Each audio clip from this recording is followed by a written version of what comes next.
자, 오늘은 하나님 어디 계세요? 라는 굉장히 도발적인 제목을 갖고 있는 설교 타이틀 말씀 증거하도록 하겠습니다.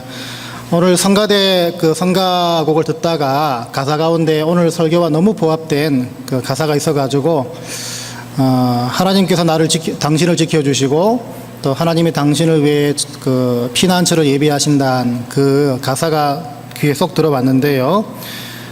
오늘 말씀이 그와 아주 관련된 그런 주제를 가진 말씀입니다. 여러분, 우리는 다시 만나기 위해 태어났다라는 제목의 책이 있는데요. 우리는 다시 만나기 위해 태어났다라는 책 제목 가운데, 그 책 가운데 이런 글이 있습니다.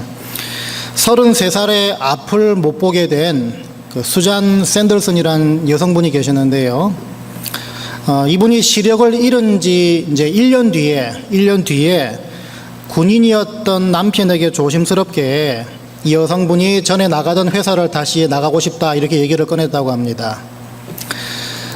남편의 그 직장, 남편의 군인이었기 때문에 남편의 직장이 하필이면 그 여성 그 아내 되는 분과 이 정반대 방향이었습니다. 그런데 그럼에도 불구하고 이 남편은요 굉장히 친절하게도 아침마다 직접 이 아내를 위해서 같이 버스를 타고 아내가 있는 그 직장 앞까지 이 아내를 데려다 줬습니다.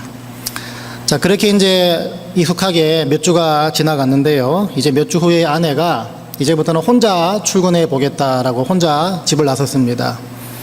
그러니까 월요일, 화요일, 수요일 쭉 목요일까지 아침까지 그 버스를 타고 혼자 그 회사에 갔는데, 자, 여느 때 같이 금요일 아침에도 여성분이 이제 회사에 도착해서 이 버스를 내리려고 하는데 버스 운전하시는 기사분께서 이런 말씀을 갑자기 하셨습니다. 부인, 저는 부인이 참 부럽습니다.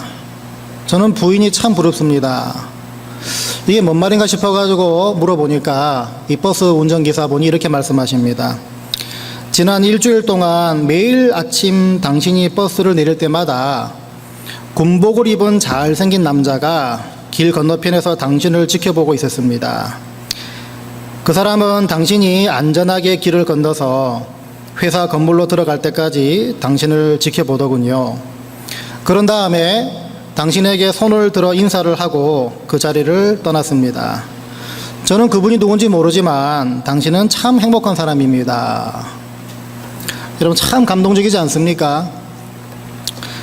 여기 계신 아내들은 모든 분들 한번 대답해 보시기 바랍니다. 여러분, 이런 남편 다 원하시죠? 예. 그러시려면 여러분 시력을 잃으셔야 됩니다. 맞잖아요. 그대로 되려면 남편들은 다 군대 가셔야 되고 우리 여성분들은 다 시력을 잃으셔야 됩니다. 여러분, 예수 믿는 성도들, 우리가 하나님의 자녀란 신분을 가지고 있는데요. 아무리 하나님의 자녀된 신분이라고 하더라도 어떻습니까? 우리가 뭐 직장이나 가정, 심지어 뭐 교회에서조차 또 학생들은 학교에서 크고 작은 어려운 일들을 만나게 됩니다. 견딜 수 없고 감당하기 힘든 그런 일들을 만날 때가 부지기수입니다. 더 비참한 것은요, 오로지 혼자 그 시간들을 통과해야 될 때가 참 많다는 것입니다. 누구 하나 도와주지 못하고 누구 하나 도움 받지 못하고 그 시간들을 오롯이 본인 혼자 다 견뎌내야 하는 그런 상황이 있을 수가 있다는 것입니다.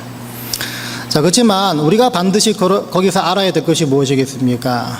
우리가 반드시 기억해야 될 것은요, 이 책의 그 남편처럼 우리 하나님은 그 시간 속, 그 상황 속에서도 여러분들을 묵묵히 지켜보고 계시고 응원하고 계시고 또 늘 도와주신다는 것입니다. 하나님은 너를 지키시는 분이시고 하나님은 그 환난 가운데 늘 그 피난처를 예비하신다는 그 성가대의 그 찬양 가사처럼 그게 사실이라는 것입니다. 여러분, 우리는 근데 영안이 참 어둡고요, 믿음이 적기 때문에 그것을 믿음의 눈으로 바라보지 못할 때가 부지기수입니다. 실제로 도움을 받고 있더라도 그 도움을 보지 못하는 우리 어리석음들이, 또 조급함들이 우리 가운데 늘 있다는 것입니다. 하지만 여러분, 오늘 이 설교 제목처럼 하나님 도대체 어디 계십니까? 우리가 그 상황에서 그렇게 말할 것이 아니라 저와 여러분은 인지를 하든 못하든 간에 언제나 하나님의 날개 아래에 거한다는 사실을 늘 기억하시고 늘 감사하게 되시길 바랍니다. 오늘 본문도 바로 그렇게 일하시는 하나님을 발견할 수 있는 이야기인데요. 그래서 오늘 이야기를 통해 우리가 첫 번째로 알 수 있는 것은 하나님은 여러분들이 걷는 절망과 어려움이란 그 고난길, 그 이전에 이미 그 길 곳곳에 하나님의 보호하심과 인도를 심어 놓으셨다는 사실입니다. 아까 성가대 가사처럼 피난처를 예비하신 하나님이라는 사실입니다. 자, 오늘 본문에 여러분 다윗이 머물렀던 장소가 소개되고 있는데요. 1절을 보니까 그 장소 이름이 무엇이었습니까? 바로 시글락이란 곳이었습니다. 시글락. 이 시글락이란 곳이 어떤 곳인가? 그 당시 이스라엘의 적국이었던 블레셋 땅에 속했던 지역이었습니다. 자, 근데 왜 하필 다윗이, 이스라엘 사람이었던 다윗이 이 적국에 살고 있는가? 뭐 아시는 분 아시겠지만요, 이 다윗을 죽이려고 했던 이스라엘의 왕 누구였습니까? 이 사울 왕, 그 사람의 위협으로부터 피해 흘러간 곳이 바로 이 시글락이었습니다. 실제로 21장 보시면요, 다윗은 자기 목숨을 부지하기 위해서 마치 블레셋으로 전향한 사람처럼 위장을 해서 블레셋으로 들어갑니다. 난 이제 더 이상 이스라엘 사람 아니라는 것입니다. 난 이제 블레셋 당신을 위해, 당신 나라를 위해 내가 충성하겠소. 그런 식으로 살기 위해서 위장을 하고 들어갑니다. 그래서 거기서부터 땅을 얻어서, 이 시글락이라는 땅을 얻어서 이제 자신을 따르는 많은 사람들을 데리고 살게 되는데요. 근데 29장에 와서 보니까요, 참 난감한 상황을 만나게 됩니다. 하필이면 어느 날 갑자기 이 블레셋이란 나라가 이스라엘과 전쟁을 하려고 이 출전 준비를 합니다. 자, 그때 블레셋 가드 지방의 아기스란 왕이 저 다윗이 블레셋으로 전향했으니까 이제 블레셋 사람 아니냐, 그러면서 이 다윗조차 다윗을 따르는 많은 사람들을 함께 데리고 이스라엘과 전쟁을 하려고 나가려고 합니다. 얼마나 참 곤란한 상황이겠습니까? 다윗이 자기 조국을 향해 이제 칼을 겨누게 된 거죠. 근데 그때 마침 불행 중 다행히도 이 블레셋 아기스 왕, 블레셋 이 참모들이 이 아기스 왕에게 조언을 합니다. 저 다윗이 전투를 하는 척 하다가 아마 당신 등에 칼을 꽂을 수도 있습니다. 그 말을 듣고 아기스 왕이 정말 그런가 싶어가지고 불안하니까 이 다윗을 전쟁에 나가지 말게 하고 다시 이 시글락으로 돌아가게 만듭니다. 자, 그렇게 한숨 돌리고 시글락으로 다윗을 추종하던 사람들이 다 돌아왔는데 와서 보니까 난리가 났습니다. 무슨 일인가 보니까요, 이 아말렉이라는 이방 족속이 다윗과 다윗의 남자들이 다 출전한 그 사이에 이 시글락을 여기 들어와서 이 시글락에 남아있던 모든 사람들을 다 끌고 가버렸습니다. 더 큰 문제는요, 그 전까지 목숨 다 내놓고 충성을 했던 다윗을 따르는 많은 사람들이 이 일 때문에 자기 가족들이 다 붙잡혀 갔으니까 어떻게 했습니까? 눈이 뒤집어집니다. 그래가지고 이 다윗을 돌로 쳐 죽이려고 합니다. 물론 이 이야기는요, 나중에 해피엔딩으로 다 끝납니다. 그래서 모든 사람들이 안전하게 돌아오게 되는데, 근데 그 해피엔딩이란 결론까지 이르는 그 과정들을 들여다보면요, 분명히 발견할 수 있는 그 사실 하나가 있습니다. 그게 무엇인가 하면, 여러분 아까 서두에서 말씀드린 것처럼 하나님은 그 모든 우여곡절의 상황 속에 이미 하나님의 도우심을 곳곳에 심겨 놓으셨다는 사실입니다. 자, 그 도우심, 어떤 도우심인가? 그 도우심이, 여러분, 다윗이 왜 하필 많고 많은 곳들 중에 이 시글락이라는 곳에 들어갔는가? 그 질문으로부터 그 도우심을 찾을 수가 있습니다. 자, 무슨 말인가 하면요, 이 시글락이라는 곳은 지리적으로 이스라엘의 그 유다 지파, 많은 12지파가 있는데 그 지파들 가운데 유다 지파라는 지파가 있지 않습니까?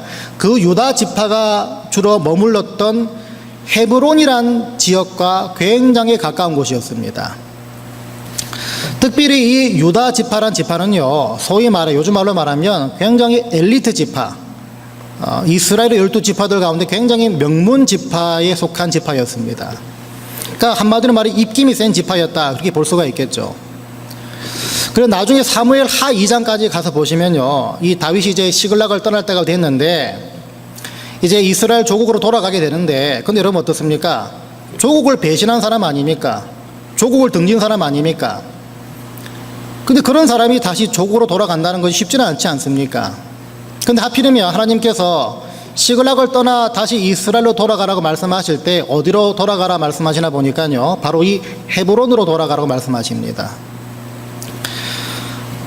여러분, 조국을 등졌던 사람이 이스라엘의 그 명문 지파, 엘리트 지파 속으로 들어간다는 것은요, 그렇게 좋은 그림이 아닙니다.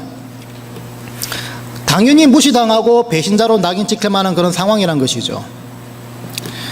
근데 이 시글락과 헤브론이 그냥 가깝다는 이유 때문에 그 가까운 곳으로 들어가게 만드시는데, 어떻게 됐든 간에 이 다윗은 무거운 마음을 안고 헤브론으로 들어가는데, 참 희한하게도요, 이 다윗이 헤브론으로 입성할 때 수많은 유다 지파 사람들이 나와서 다윗을 환영해주고 환호합니다.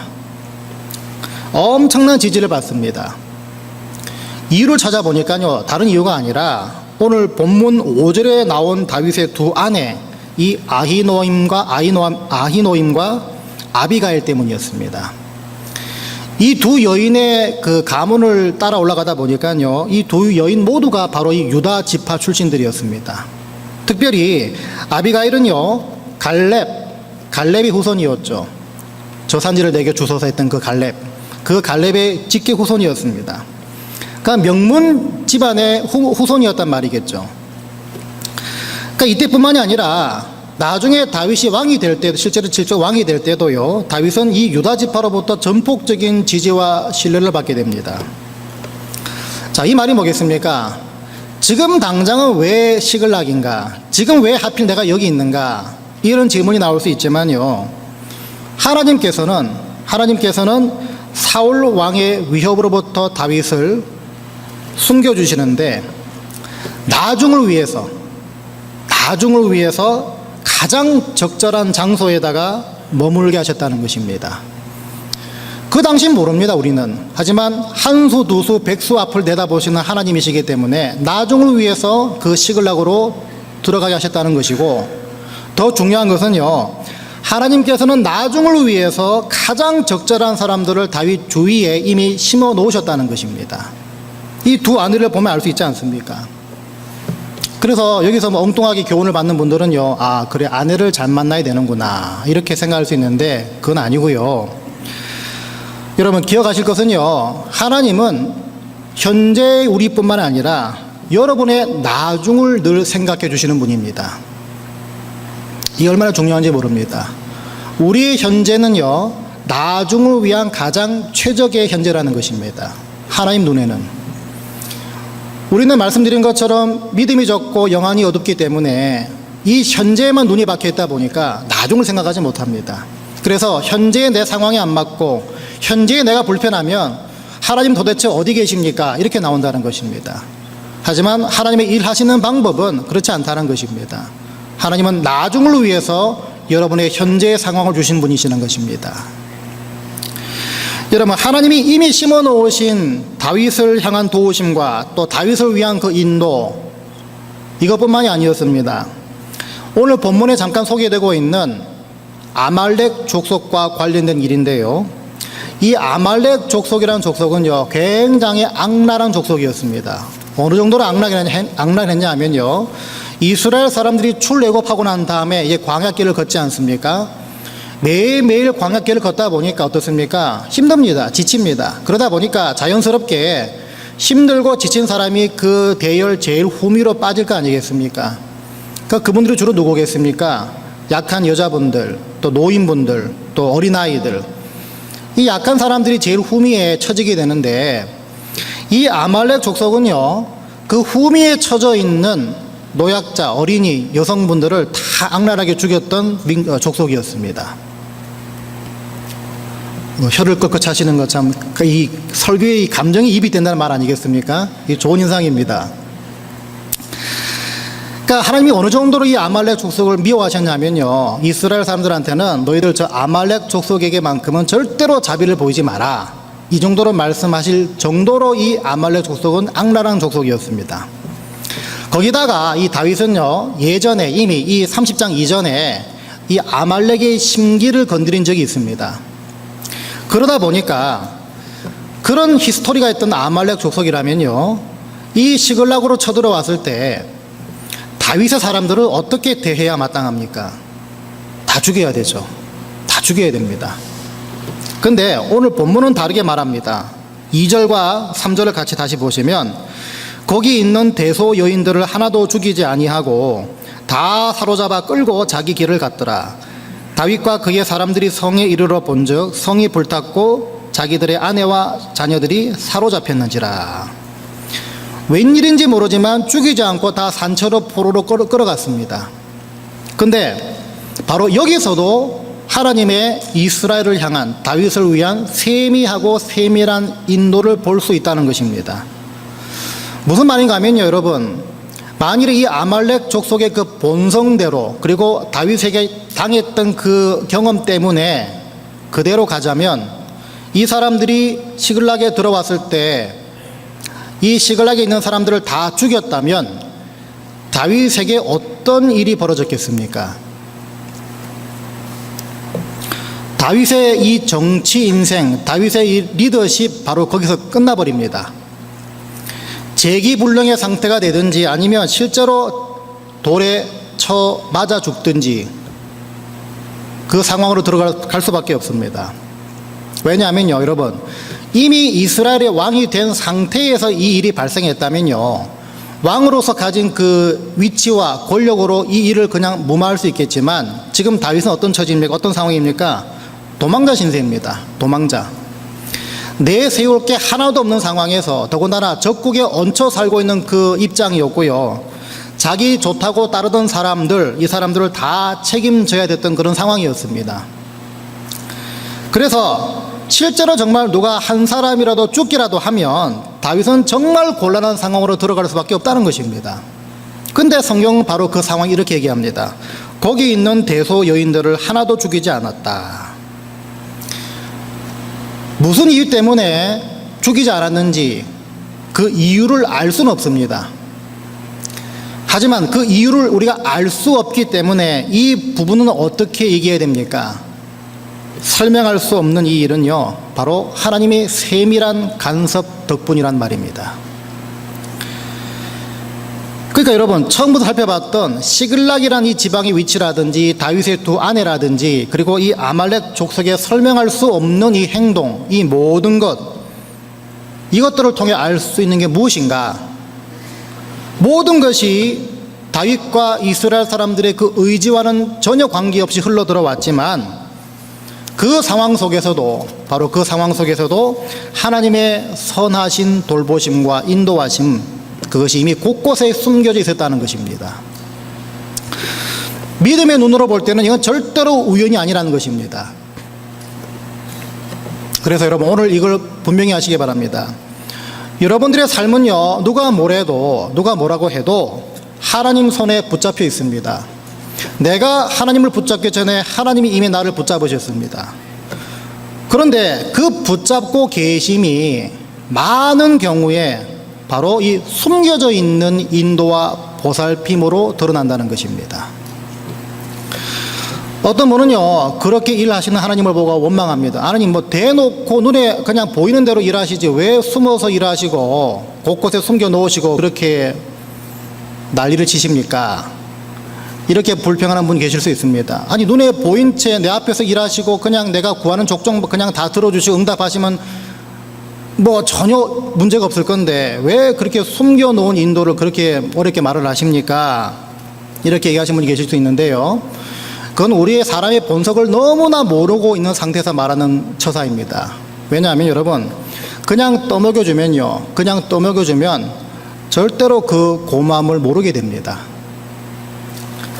대놓고 보인 채로 일하시고 도와주시면요, 하나님과 교제하고 하나님을 섬기기보다는요, 사람이 어떻게 됩니까?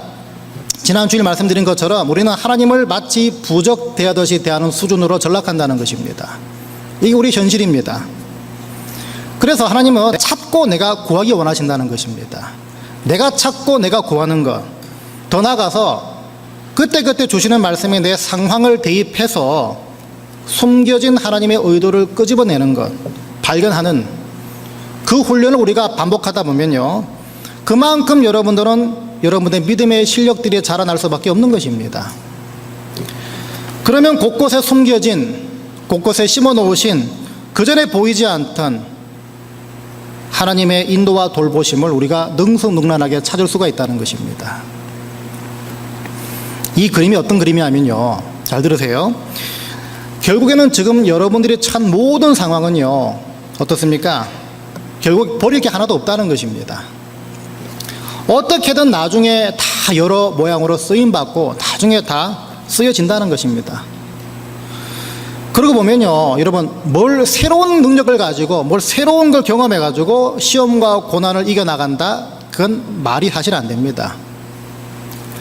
우리가 그냥 기억하지 못하고 있을 뿐이었고 그동안 누리지 못하고 사용하지 않고 찾지 않았을 뿐이지, 사실은 우리가 이미 누리고 있고 이미 믿었던 것, 이미 들었던 것을 가지고 우리가 시험과 고난을 이겨나가는 것입니다. 그래서 여러분, 참 죄송한 말이지만 어떤 문제를 만났을 때 하나님 앞에 뭐 주세요, 뭐 해주세요, 물론 당연히 나와야 될 반응이겠지만 그 이전에 앞서 가지고 그 밑에 깔려있는 여러분의 심성을 한번 찾아보시기 바랍니다. 어떻습니까? 사실은 그 구하는 것조차 다 뭡니까? 그 구하기 위한 그 방편들은 전부 다 뭡니까? 이전에 내가 이미 다 알고 있는 것들입니다. 믿고 있는 것들입니다. 그동안 내가 관심이 없었고 기억하지 않았고 그냥 지워버린 상태로 살다 보니까 마치 새롭게 구하는 것처럼 느껴질 뿐이지, 사실은 뭡니까? 다 받은 것들이라는 것입니다. 여러분을 탄식하게 만드는 상황, 이걸 만나게 되면요, 그 상황에만 시선을 고정시키지 마시고 곳곳에 이미 숨겨진, 이미 감추어진 하나님의 인도와 손길을 힘써 찾아내시길 바랍니다. 그래서 다윗 같은 어려움이 몰려올 때 그 어려움 앞에 그냥 떨지 마시고 그동안 받아왔던 말씀, 기억하고 있던 말씀, 그동안 내가 붙잡고 있던 믿음들, 또 하나님에 대한 경험과 지식들, 이것들을 여러분 다 끄집어내서 그걸 찾아서 여러분 사용하게 되시길 바랍니다. 왜냐하면 생각해 보십시오. 어려운 상황에 내가 꺼내들 하나님에 대한 좋은 기억과 경험과 믿음이 없다, 이것만큼 대책 없는 상황이 어디 있겠습니까? 그래서 여러분, 어려움을 대하고 어려움을 풀어나가는 성도들의 그 위기관리 능력, 이 위기관리 능력은요, 절대적으로 하나님을 아는 지식과 하나님을 경험한 그 경험에 비례할 수밖에 없는 것입니다. 하나님께서 어떻게 일하시고 어떻게 지혜 주시고 어떻게 피할 길을 마련하시는지, 어떤 상황을 통해 우리에게 말씀하시는지 여러분, 주님 앞에 한 번이라도 더 나와서 간절함으로 예배드리고 말씀을 받음을 통해서 늘 주님의 뜻을 축적해 나가게 되시기를 주의 이름으로 부탁을 드립니다. 마지막으로요, 하나님의 보이지 않는 인도와 보살핌, 어떤 식으로 여러분을 이끄는가 보면요, 단순합니다. 하나님은 여러분들로 하여금 십자가 앞으로 나오게 만드십니다. 4절을 보시면요, 다윗과 그와 함께한 백성이 울 기력이 없도록 소리를 높여 울었더라. 가족이 다 붙잡혀 갔으니까 지금 이 상황이 닥쳐온 거죠. 그렇다면 이 이후의 상황이 어떨 것이라고 예상할 수 있습니까? 끌려간 가족을 찾아오려고 그 아말렉 족속을 쫓아가든지 아말렉에게 복수하는 장면, 이런 장면들이 이제 펼쳐져야 되는데, 그러기도 전에 예상치 못한 일이 벌어집니다. 6절을 보니까 백성이 각기 자녀들을 위하여 마음이 슬퍼서 다윗을 돌로 치자 하니, 이렇게 나옵니다. 이 다윗을 따르던 사람들이 지금 다윗을 죽이려고 합니다. 분노와 슬픔에 손에 돌을 들고 이제 쳐 죽이려고 합니다. 근데 오늘 우리가 주목할 부분이 바로 그때 다윗이 한 행동입니다. 6절 중반부부터 제가 읽어드립니다. 다윗이 크게 공급하였으나 그 하나님 여호와를 힘입고 용기를 얻었더라. 다윗이 아히멜렉의 아들 제사장 아비아들에게 이르되 청컨대 에봇을 내게로 가져오라. 이 에봇이란 것은요, 제사장들이 하나님 뜻을 분별할 때 썼던 그 성물, 이 기구인데요, 에봇을 내게로 가져오라. 아비아들이 에봇을 다윗에게로 가져오매 다윗이 여호와께 묻자와 가로되 내가 이 군대를 쫓아가면 미치겠나이까? 여호와께서 대답하시되 쫓아가. 내가 반드시 미치고 정령 도로 찾으리라. 하나님 이렇게 쉽게 해결해 주실 거라면 뭐하러 이렇게 큰 난리를 치셨나, 이런 부분은 우리가 나중에 살펴보겠지만요, 오늘 우리가 주목할 부분은요, 다윗은 이 위기 상황에서 하나님을 제일 먼저 찾았다는 사실입니다. 하나님을 왜 제일 먼저 찾았는가 뜯어보면요, 이 다윗은 자신의 무지함, 자신의 약함, 자신의 무능력함, 이걸 솔직히 인정했기 때문입니다. 그래서 이 다윗은 머리를 굴려가지고 사람들을 안심시킨 것도 아니고 구출 작전을 참모들과 함께 짠 것도 아닙니다. 위기가 닥치자 제일 먼저 한 것은 무작정 하나님께 기도하는 것이었습니다. 그도 그럴 것이, 여러분, 다윗은 본인이 이 상황을 뒤집을 능력이 전혀 없었습니다. 하나님께 기름 부음 받았다지만 어떻습니까? 지금은 적국에 얹혀 살고 있는 도망자 신세입니다. 그 자격지심에다가 사람들이 다 끌려간 상황이다 보니까요, 자기를 따르는 무리들을 진정시키거나 위로할 입장도 아니었고 그럴 능력도 전혀 없었다는 것입니다. 근데 여러분, 다윗의 이런 처지와 이런 모습들, 우리가 어려움 가운데 처했을 때 어떻게 해야 될지의 문제와 그 상황을 한번 끌고 와 보시기 바랍니다. 어떻게 해야 됩니까? 여러분들을 짓눌러서 여러분들을 약하게 만들고 여러분들을 곤란하게 만드는 그 문제들을 솔직히 인정하고 하나님께로 나오라는 것입니다. 왜 그래야 됩니까? 십자가는요, 내 연약함과 내 무능력과 내 죄가 다 드러나는 자리지만 그와 동시에 그 연약함과 무능력과 무지함과 죄가 동시에 가리워지는 곳이기 때문입니다.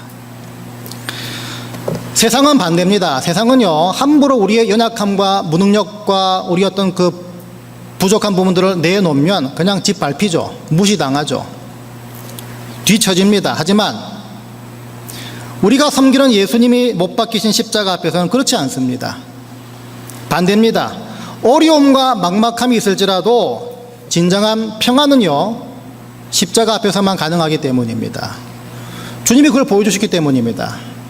모든 죄를 지시고 십자가에 달려 돌아가신 그 일을 통해서 결국 부활 승리하신 분이 예수님이시기 때문에 주님은 지금도 여러분들에게 너의 문제와 너의 모든 약함과 무능력과 무의지, 여러 가지 무지를 내 앞으로 가지고 나오라 말씀하신다는 것입니다. 예수 안 믿는 분들조차도요, 어떻습니까? 이런저런 문제에 봉착하게 되면요, 자기 힘으로 이렇게 해결해 보려고 하다가 저렇게 해결해 보려고 하다가 안 되면 그때나마 교회나 나가볼까, 그렇게 나오지 않습니까? 그런데 오늘 본문의 다윗을 통해 예수 믿는 우리들에게 말씀하시는 도전이 뭡니까? 하나님이 모든 문제의 해결자 되심을 여러분들이 인정하고 믿으신다면 주님 앞으로, 십자가 앞으로 달려 나오는 것이 제일 먼저 선행되어야 할 일이라는 것입니다. 그러다 보니까요, 하나님을 모르는 사람들, 알더라도 교만한 사람들, 여전히 내 본성을 꺾지 못하는 분들은요, 기도하지 않습니다. 기도할 수가 없습니다. 내 연약함을 인정할 수가 없는데 어떻게 기도하겠습니까? 어떤 사람은요, 어떤 문제에 부딪히면요, 뭐 어떻게 되겠지, 이런 굉장히 근거 없는 낙관론적인 모습을 갖고 그 문제를 그냥 넘어가는데요, 그 믿음 좋은 것이 아니고요, 뭡니까? 성품이 좋은 거죠, 그냥. 찬송가 138장은요, 이렇게 노래합니다. 만왕의 왕 내 주께서 왜 고초당했나, 이 벌레 같은 나 위에 그 보혈 흘렸네. 그 다음에요, 십자가 내가 처음 볼 때에 나의 마음에 큰 고통 사라져 오늘 믿고서 내 눈 밝았네. 참 내 기쁨 영원하도다. 반전 아닙니까? 반전. 그냥 끝나고 소망 없고 그냥 흑암 속에 그냥 끝날 줄 알았는데, 십자가 내가 처음 볼 때에 나의 마음에 큰 고통 사라져 오늘 믿고서 내 눈 밝았네. 참 내 기쁨 영원하도다. 이 비밀을 다 경험할 수 있는 우리 연합장로교회 성도들 다 되시길 바랍니다. 이 비밀을 정말 이해하고 십자가가 여러분의 진짜 자랑이고, 십자가가 정말 내가 붙잡을 능력이구나, 이걸 믿으십니까? 그렇다면 여러분이 갖고 있는 여러 문제들, 약함들, 또 문제로 인한 여러 가지 아픔들, 갈등들, 삶의 무게들, 예수 그리스도 앞으로, 십자가 앞으로 늘 먼저 가져 나오는 분들 되시길 바랍니다. 그래서 오늘 본문의 다윗처럼 절망하고 낙담할 만한 상황을 하나님께서 직접 뒤집으셔서 여러분의 약함과 상처를 직접 회복시키시고 또 더 강건하게 만들어주는 그 현장에 여러분 늘 서 계시길 바랍니다. 오늘 기억할 것 딱 두 가지입니다. 첫 번째는요, 어려움 가운데 있을지라도 그 안에는 이미 하나님의 인도와 보살핌이 곳곳에 심겨져 있다는 사실입니다. 우리는요, 그것을 찾을 수 있는 실력을 매일매일 길러야 합니다.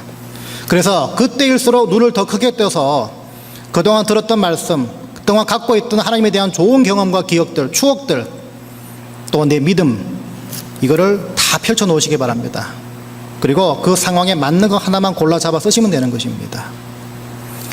두 번째는요, 다윗 같은 상황을 만날 때 여러분 다른 생각하지 마시고요, 여러분의 그 연약함과 문제들을 가지고 십자가 앞으로 먼저 나오시길 바랍니다. 그래서 거기에서 하나님을 먼저 만나는 귀한 경험들이 있으시길 바랍니다. 지금 크고 작은 어려움 가운데 처한 분들, 불안하고 이런 분들이 계시다면요, 오늘 들으신 말씀을 적극적으로 기억하고 사용하셔서 여러분 적용하게 되시기 바랍니다. 그래서 이 한 주 동안 그 어려움들을 주님과 함께 이겨나갈 수 있는 저와 여러분 다 되시기를 주의 이름으로 간절히 축원드립니다.